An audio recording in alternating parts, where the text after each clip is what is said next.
Bonjour à tous, je suis ravie de vous retrouver pour cette nouvelle vidéo dans laquelle je voudrais aborder le sujet de comment se servir de la souffrance pour atteindre la guérison.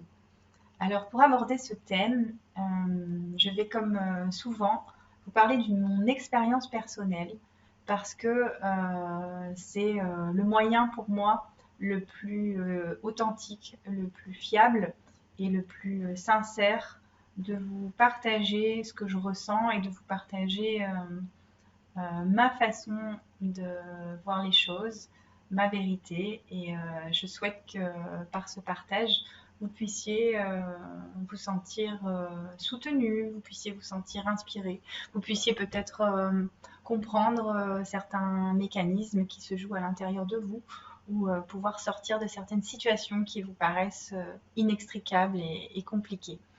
Alors, comment la souffrance peut permettre d'atteindre la guérison? Dans mon expérience personnelle, ça s'est passé il y a quelques années quand mon papa a été très malade.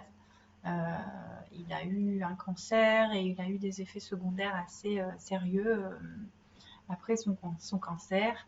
Et ça a été pendant toute une année vraiment très difficile, où il y avait beaucoup de souffrance, de douleur de sa part. Et pour moi, ça a été vraiment un moment difficile de le voir souffrir, de le voir se diminuer, de le voir perdre ses capacités physiques, ses capacités mentales. Et voilà, de voir petit à petit s'éteindre mon papa et cette figure paternelle qui était vraiment quelque chose d'important pour moi. Et malheureusement, son corps était très, très fatigué. Et au bout d'une année, il est décédé. Et quand il est parti, ça m'a laissé un grand vide. Et ça a été une période de deuil euh, très intense où parfois je me réveillais le matin et je me demande et quand je me réveillais le matin, en fait, je me disais ah non, en fait, j'ai pas envie de me réveiller. Ah, c'est ça la vraie vie. Ah non, mais j'ai pas envie de vivre ça. Et je souhaitais en fait rester dans mon lit, dans mon sommeil. J'avais pas forcément envie de me lever. Alors, j'avais une vie de famille, des enfants, un mari qui faisait que bon, j'avais envie de me lever et de vivre ma vie. Donc, je le faisais quand même. Mais il y avait un truc à l'intérieur de moi qui était vide, qui était éteint et c'était vraiment une période difficile.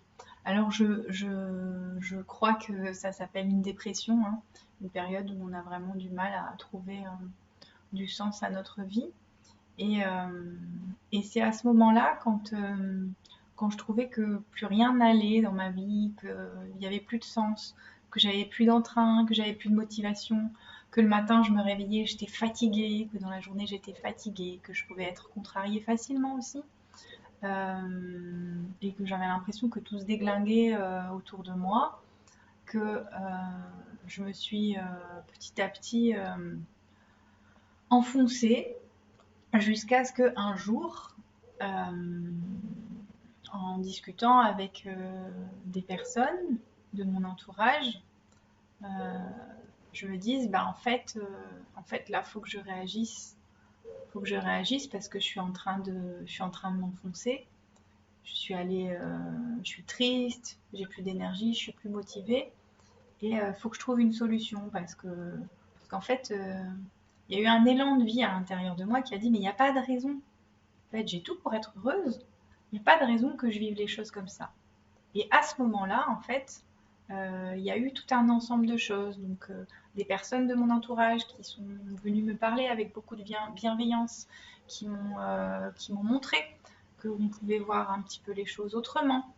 Il y a eu des rencontres avec des amitiés qui se sont créées, qui m'ont fait du bien. Il y a eu des, des partages qui m'ont été faits de vidéos, de développement personnel, de développement spirituel, qui m'ont permis d'ouvrir les yeux sur une autre façon de voir les choses et surtout une aide qui m'a été proposée par ma sœur à qui j'ai dit, bah écoute, j'ai besoin d'aide.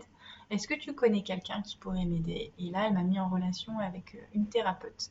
Et c'est là que j'ai commencé à faire un travail sur moi et à aller voir en fait ce qui se passait à l'intérieur de moi. Parce que pendant toute cette période de maladie de mon père et donc du coup de dépression due au deuil, j'avais vraiment la sensation de subir les choses, d'être une victime, j'acceptais pas, je refusais et du coup en fait j'avais l'impression que tout m'échappait, que je ne pouvais rien maîtriser, que la vie était injuste, voilà, qu'il y avait des choses qu'il n'avait pas mérité de mourir, il n'avait pas mérité de souffrir, il n'avait pas mérité d'être malade. Et donc voilà, c'était quelque chose que je subissais. Et du coup, je me sentais totalement impuissante face à cette situation. Et dans l'impuissance, eh ben, je me sentais comme euh, hyper lourde, quoi, anéantie par le poids de ces choses que je ne pouvais pas maîtriser et qui étaient là et contre lesquelles je ne pouvais rien faire. Et c'est à ce moment de gros sentiments d'impuissance où j'étais vraiment, selon moi, victime de la vie, que il y a eu ce petit sursaut qui m'a fait rebondir et qui m'a fait dire, mais en fait, faut que je change de positionnement. C'est pas possible. La vie peut pas m'en vouloir à ce point-là. Elle est belle. J'ai plein de choses à vivre. Faut que je trouve une solution. Et c'est à ce moment-là qu'un certain nombre de facteurs, d'éléments se sont mis en place autour de moi pour me montrer comment est-ce que je pouvais regarder les choses autrement. Comment est-ce que je pouvais apprendre à avoir un autre regard sur les événements de ma vie, sur les éléments extérieurs de ma vie et sur moi, sur mon intériorité. Comment est-ce que je pouvais prendre conscience de qui j'étais réellement, de quelles étaient mes qualités, de quels étaient mes défauts, de quelles étaient mes émotions, mes ressentis, mes schémas de réaction, etc. etc. Et avec du recul, quelques années après, en voyant tout le chemin que j'ai parcouru grâce à cette expérience de vie, je me rends compte à quel point il a été indispensable pour moi de vivre un état extrême de souffrance pour pouvoir rebondir, pour pouvoir avoir besoin de, de prendre un nouveau souffle et de regarder les choses autrement. Et que j'avais eu pas mal d'alertes finalement dans ma vie que je n'avais pas su écouter. C'était certainement pas assez violent pour que je les écoute et pour que j'arrive à sortir de ma zone de confort. Et finalement, ça n'a été qu'au moment où ma vie n'avait plus aucun sens, au moment où tout s'effondrait à l'intérieur de moi et où j'avais l'impression que tout s'effondrait à l'extérieur de moi, où j'ai eu cet élan de réagir et de voir les choses autrement. Et au moment où c'est comme ça me fait vraiment penser à cette balle quand on dit ah ouais, ça y est, j'ai touché le fond. Bah, c'est ça. On touche le fond, j'ai eu l'impression d'avoir touché le fond. Et qu'au moment où j'ai touché le fond, je me suis dit ah mais non, en fait, c'est pas ça que je veux vivre. Mais pourquoi est-ce que je touche le fond? Je suis pas d'accord. Et c'est là que pouf, le rebond s'est fait. Et que c'est au moment où le rebond commence à se faire, hein, même si c'est pas comme ça, que ça va pas d'un coup, je pense que ça se fait vraiment tout doucement, tout doucement, tout doucement. Ben, au moment où ce rebond se fait, c'est là que on peut rencontrer une certaine émulation autour de nous. C'est ce que j'ai vécu moi, avec un certain nombre de synchronicités qui se sont passées, des personnes qui m'ont dit certaines choses, des personnes qui m'ont fait vivre certaines choses. Euh, des personnes qui sont venues m'aider, des situations qui sont venues m'aider, et comme si un autre engrenage se mettait en route pour cette fois-ci non plus me faire toucher le fond, mais là me faire ressortir et me faire renaître.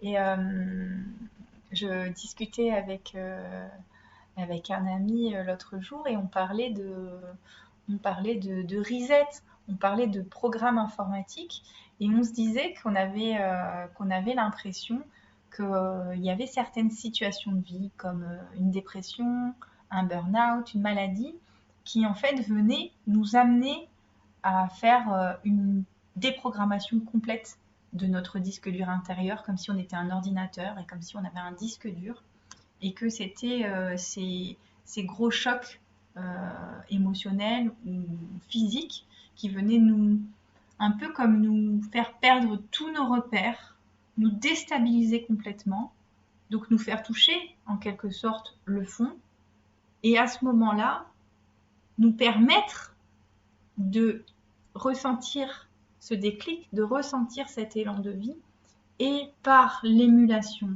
et par l'inspiration d'autres personnes, et par le soutien, par plein d'éléments autour de nous, ça nous permet de retrouver un nouveau souffle, de retrouver un nouvel élan pour se reprogrammer et prendre conscience de tout ce qui était installé à l'intérieur de nous comme croyances limitantes, comme conditionnement, comme pensées négatives, tout ce qui relève du manque de confiance en soi, du manque d'estime de soi, de la dépendance affective.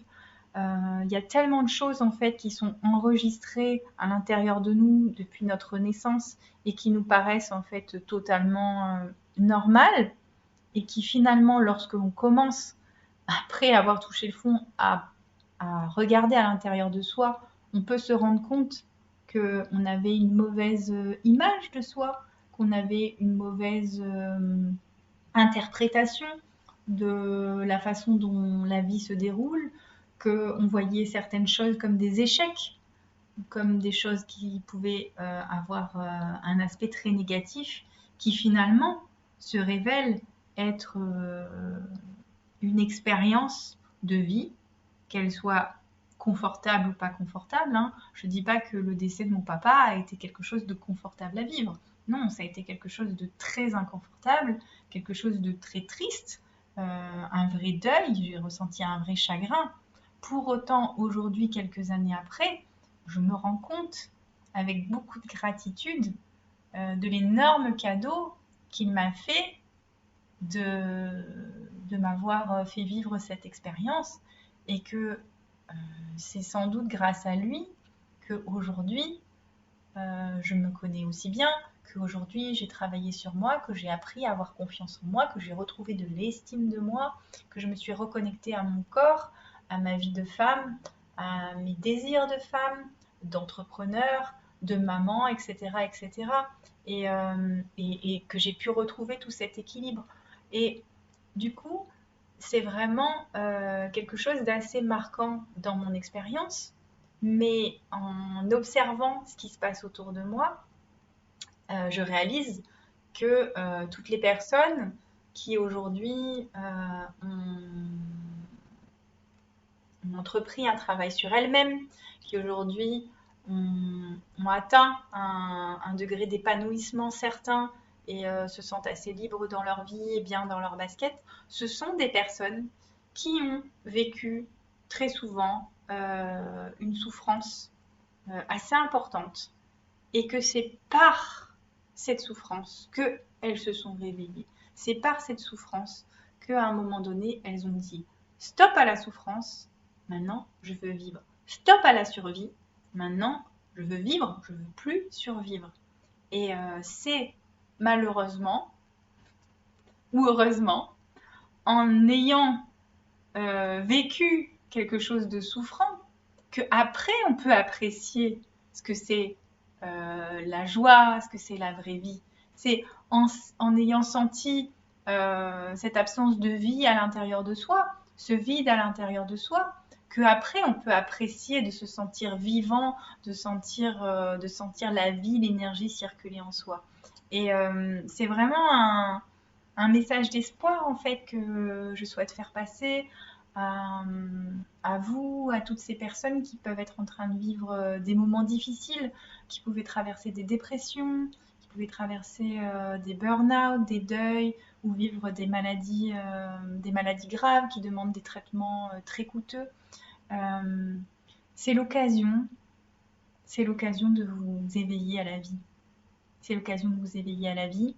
ce n'est pas le sort qui s'acharne sur nous quand on vit ça. C'est la vie qui nous montre le chemin, que le chemin qu'on avait emprunté jusqu'à maintenant n'était pas juste pour nous. Et qui nous le montre parce que si on n'est pas heureux, si on est malheureux à ce point-là, c'est que ce chemin-là, il n'est pas juste pour nous. Parce qu'on est là sur Terre pour vivre une belle vie, pour être heureux, pour se sentir libre, pour se sentir épanoui. Et qu'à partir du moment où on décide, on prend les commandes de sa vie, on décide de mettre en œuvre tout ce qui est juste pour soi, pour accéder à son propre épanouissement personnel, alors là, on reprend vraiment les rênes de notre vie en main. Et là, on peut devenir acteur de notre bonheur. On n'est plus des victimes, ni des bourreux, ni des sauveurs d'ailleurs. On devient juste acteur de notre vie. Et on arrive à prendre le recul et avoir une vision totalement différente de notre vie. Et je peux vous assurer qu'en quelques années, je n'ai plus du tout la même vision de la vie que ce que je pouvais avoir avant, où je subissais les choses, où j'avais tendance à toujours croire que c'était les autres qui étaient responsables de tout ce que je vivais et à vouloir demander aux autres de changer ou de faire un certain nombre de choses pour que moi je puisse être bien, pour que moi je puisse être heureuse. Et finalement, aujourd'hui, je me rends compte au quotidien que tout dépend de moi et de ma vision des choses. Ok, on est en interaction les uns avec les autres, mais si moi je me respecte pas, si moi je m'aime pas, si moi j'ai pas confiance en moi, si moi j'ai pas d'estime de moi, je ne peux pas demander aux autres d'avoir confiance, d'avoir de l'estime, d'avoir du respect pour moi. Donc tout part de l'intérieur. Et c'est pour ça que c'est cette souffrance qui nous guide, parce qu'elle est là pour nous montrer la propre souffrance que nous nous infligeons à l'intérieur de nous, pour nous aider à guérir cette souffrance à l'intérieur de nous. Et une fois qu'on arrive à guérir cette souffrance à l'intérieur de nous, et bien évidemment, à l'extérieur se reflète cet état de paix. Quand on se sent en paix et en harmonie à l'intérieur de nous, et ben, on obtient en retour des choses paisibles parce qu'on n'envoie plus de vibrations de souffrance. Donc, dès lors qu'on envoie des vibrations d'amour, des vibrations de paix, des vibrations d'harmonie, d'épanouissement, de sérénité, eh bien, on reçoit les mêmes vibrations en retour. Alors voilà, j'espère que ce témoignage va pouvoir vous aider, peut-être aider certains de vos proches qui peuvent être en difficulté dans une dépression, un burn-out, une maladie. Surtout, ce qui est important, si vous connaissez des personnes qui vivent ce genre de choses, c'est de leur montrer que vous êtes là pour elles, de leur montrer votre soutien et peut-être juste de pouvoir leur ouvrir des portes, leur montrer qu'il y a d'autres façons de voir les choses, sans les forcer à faire quoi que ce soit, mais ça s'appelle planter des graines, leur dire bah tiens, je suis tombée sur quelque chose, je suis tombée sur un bouquin, sur un reportage, sur une vidéo, sur un podcast, sur une interview, sur un article, peu importe. Mais ça m'a fait penser à toi et je me suis dit que ça pouvait peut-être t'aider. Et moi, c'est ce qui s'est passé pour moi. J'ai reçu ce genre de soutien et je pense que je ne dirai jamais assez merci aux personnes qui m'ont montré ça à ce moment-là. Parce que j'avais eu d'autres messages à d'autres moments, d'autres types d'ouverture, mais j'étais pas prête. À ce moment-là, j'étais prête à les recevoir et j'étais prête à les entendre. Donc, on peut être indulgent. Je vous invite à être indulgent avec les personnes à qui vous partagez ce genre de choses, parce que si elles sont prêtes à les entendre, eh ben, sachez qu'elles vont réagir. Mais si elles ne sont pas encore prêtes, si finalement la souffrance n'est pas encore peut-être assez forte à l'intérieur d'elles pour provoquer une réaction, eh ben, c'est qu'elles ont besoin encore d'expérimenter. Alors on peut être juste là pour les soutenir, pour leur dire qu'on est présent, qu'on les aime, qu'on sait que c'est difficile, mais que la lumière, elle est là au bout du tunnel et que notre chemin sur Terre, c'est d'être heureux, vraiment d'être heureux. Alors je vous invite à regarder dans votre expérience de vie quels sont les éléments de souffrance, quels sont les éléments d'inconfort qui vous ont fait réagir et qui vous ont fait vous réorienter. Et c'est pour ça que j'ai créé mon atelier positif, euh, cet espace de bien-être et de créativité dans lequel je propose des ateliers de création intuitive pour se reconnecter à son enfant intérieur, à sa créativité. C'est pour ça que je propose des soins énergétiques qui permettent de retrouver de l'apaisement, de la fluidité énergétique et de se réouvrir à un nouveau positionnement dans notre vie et à une guérison du corps, de l'âme et de l'esprit. Et que j'ai mis en place un programme de coaching psycho-énergétique dans lequel j'accompagne les femmes à justement venir venir dans cet état de peut-être de dépression ou cet état de souffrance, venir se reconnecter à elle-même et venir apprendre à regarder la vie autrement, à se regarder autrement, à venir apprendre à se reconnecter à elle-même et à s'aimer.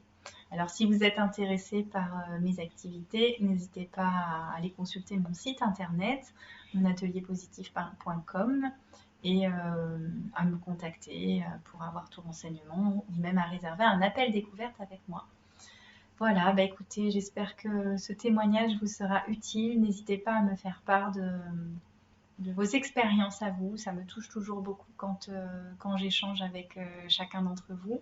Merci de mettre un petit pouce à cette vidéo pour me soutenir la diffusion de mon message, de vous abonner à ma chaîne et de partager mes messages.